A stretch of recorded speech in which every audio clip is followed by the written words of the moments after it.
Gullyfoyle is my name, and Terra is my nation. Deep space is my dwelling place, the stars my destination.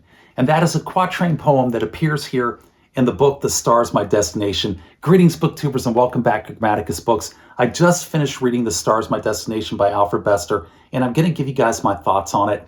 This book here receives just an absolutely inordinate amount of praise from a whole murderer's row of heavy hitters within the world of science fiction, such as Samuel R. Delany, who calls it the single greatest science fiction novel ever written. A bunch of other sci-fi authors call it one of the greatest science fiction novels ever written, such as Joe Haldeman, Neil Gaiman, Thomas M. Disch, Robert Siverberg, William Gibson, Michael Moorcock, and the scientist Carl Sagan all praise this book as one of the greatest science fiction novels that has ever been written. And I'm going to give you guys here today on the channel my thoughts as to whether that praise is deserved or if it's not deserved. But first, let's go into the book here a little bit. The Stars My Destination was originally published in 1956, and it was published in Great Britain, but it was published under a different title. It was published under the title Tiger, Tiger. And Tiger, Tiger was a direct reference back to the poem by William Blake in 1794. Yes, that poem, Tiger, Tiger, Burning Bright.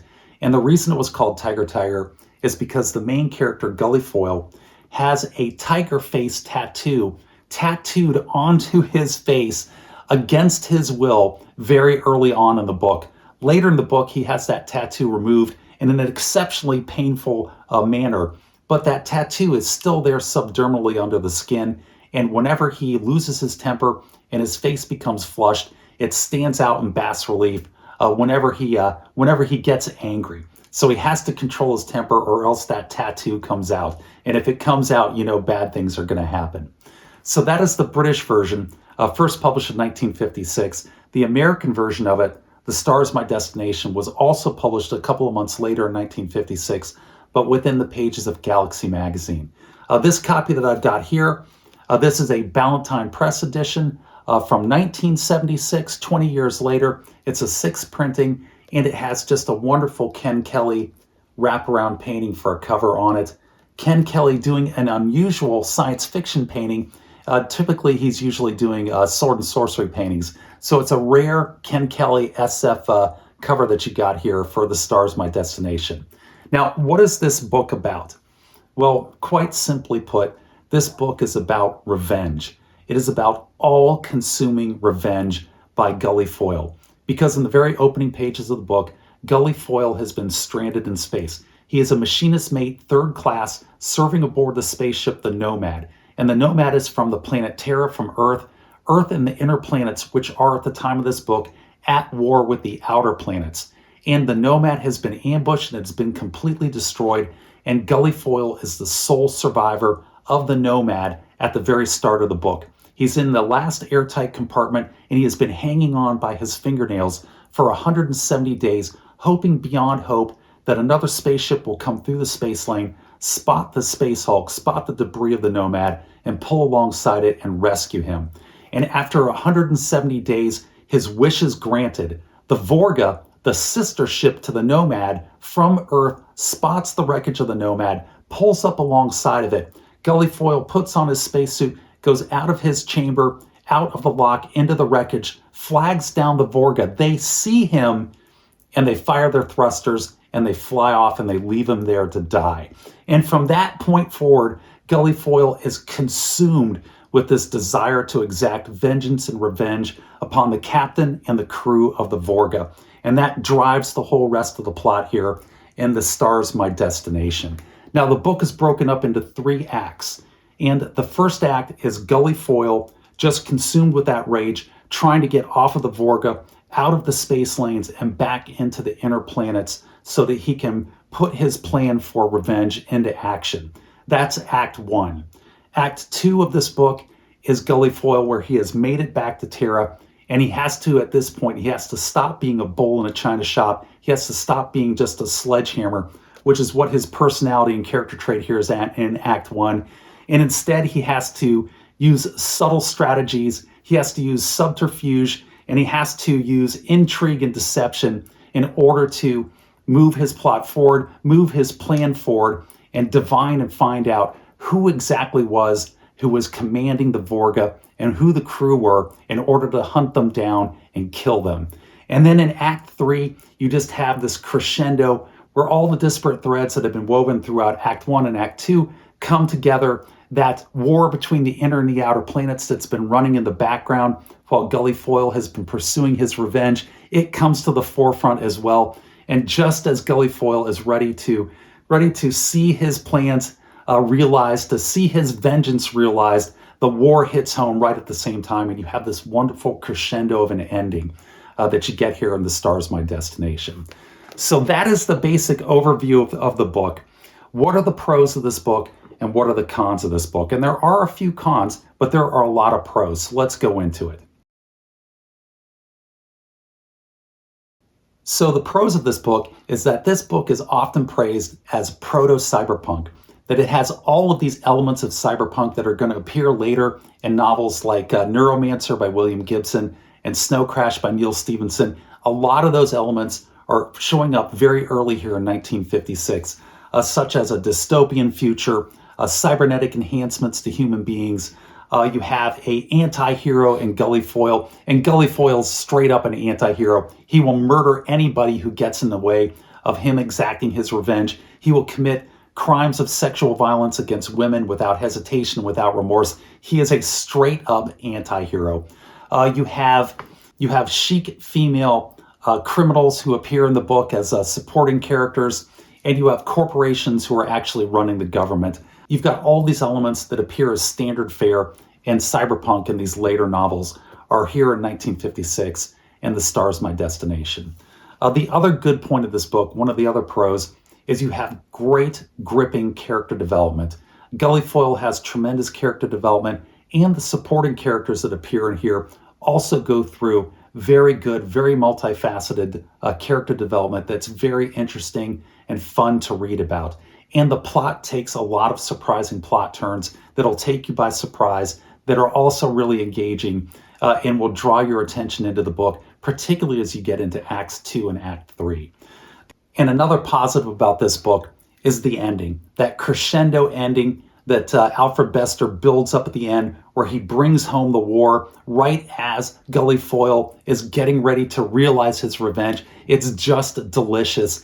And he also takes it with a very different twist. He puts a very different turn on the ending, where he turns the ending into a Philip K. Dick style ending, whereas the entire rest of the novel has just been going straight forward with this straight plot-driven arc, straight out of the 1940s and the 1950s. And then he gives it this nice, ironic and poetic Philip K. Dick end with this new wave feel to it, this new wave analysis of what the psychological toll that this revenge has taken upon the soul and the conscience of Gullyfoyle here in order to realize that vengeance that he's been just thirsting for throughout the rest of the book.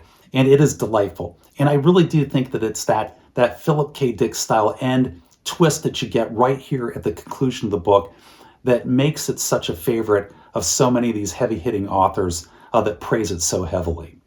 So those are the pros. What are the cons? And there are some. And those cons, they all appear in the first act of the book. The first act of this book is difficult. I'm going to say something now here that might surprise you. I almost DNF'd this book around page 50. I almost couldn't get through it because the cons of this book were just so irritating in Act 1. And one of the big cons is jaunting. What is jaunting? Jaunting is the term that Alfred Bester uses to describe human beings being able to teleport from one place to another, not using machinery, not using technology, but just through their personal brain power and their willpower to teleport themselves. Because as it turns out, human beings for their entire history, all of us have had the ability to teleport ourselves from one side of the room to the other side of the room, or from one side of the continent on the planet we're on to the other side of the continent. We just didn't know about it. And it took a scientist in the 21st century called Jonte, hence the term jaunting, who almost set himself on fire in his laboratory to get scared enough and have that survival instinct that was driving him enough to focus his mental energies to transport himself from one side of his laboratory to the other. And it's stupid. It's ridiculous. It's 2 + 2 = 3 dumb. And it's this plot device that runs from page 1 all the way to the end of the book. Now, it does have an interesting consequence because of the ability of individuals to jaunt, not just individuals. Any person in the human race has the ability with the right training in order to do this jaunting and to teleport. And it pulls at the threads of society. It starts to unglue the fabric of society because now criminals can jaunt right into stores in the middle of the night or into bank vaults, rob them and jaunt out. Sexual predators can jaunt into houses to assault people. And it makes human society have to reorganize itself and rebuild some of its fabric and threads in order to cope with this jaunting ability that has been developed here in the 25th century. That was kind of interesting, but the whole idea of jaunting is just idiotic and it's annoying. The other thing that is annoying, speaking of annoying, is that Gullyfoyle himself, when you start the book, he is a third-class machinist mate. He is one of the lowest members of the crew, and he speaks gutter talk. He's from one of the lowest rungs in society, and he talks in the gutter talk or the gutter patois, which is literally at the level of me Tarzan, you Jane. So for the first act of the book, until he receives an education in the second act, you have to put up with that me Tarzan, you Jane level of dialogue whenever Gullyfoyle is talking. In addition to that, the third thing that is kind of irritating is that Gullyfoyle is just a flat, straight line, a character on a straight line trajectory. He has no facets to him at all. There is no depth to his character. He's talking in this me Tarzan, you Jane dialogue, and you've got this idiotic jaunting going on as well. And it is just gratingly irritating. It is fingernails on chalkboard irritating. And I almost DNF'd this book within about the first 50 pages. Fortunately, I stuck with it all the way into the second act of the book. And in the second act of the book, this gets really good. All of a sudden, Gullyfoyle, he gets an education. He's working subterfuge. He's developing multiple layers to his character. And the supporting characters in the book are also developing very interesting levels of depth to them as well. And you have some fantastic plot twists to get thrown in by Alfred Bester. And suddenly this is a very, very interesting book starting in Act 2. So you have to get through Act 1. Now, that's the book. That's the pros. Those are the cons of it. What do I think? Do I think that this is one of the greatest books, one of the greatest science fiction books ever written? And the answer to that question is yes and no. And let me explain that. The yes part is that this book was published back in 1956. And in 1956, this probably was one of the best science fiction books ever published. But here in the year 2025, in those intervening years between 1956 and now, we have had just a plethora of authors that have produced a large number of fantastic science fiction works. Authors such as Frank Herbert, Joe Haldeman, Larry Niven, Robert A. Heinlein, Philip K. Dick, and a bunch of others as well that have produced some excellent, excellent novels that are, quite frankly, a lot better than this book right here. This book was fantastic back in 1956. It's still fantastic today. Even with its problems in the first act, I would still give this book a solid 8 out of 10. But is it one of the greatest science fiction novels of all time here in the year 2025? Well, the answer to that question is quite simply, no, it isn't. It's a very good book. I do recommend it. I give it an 8 out of 10, but it's not, it is no longer one of the greatest science fiction novels of all time.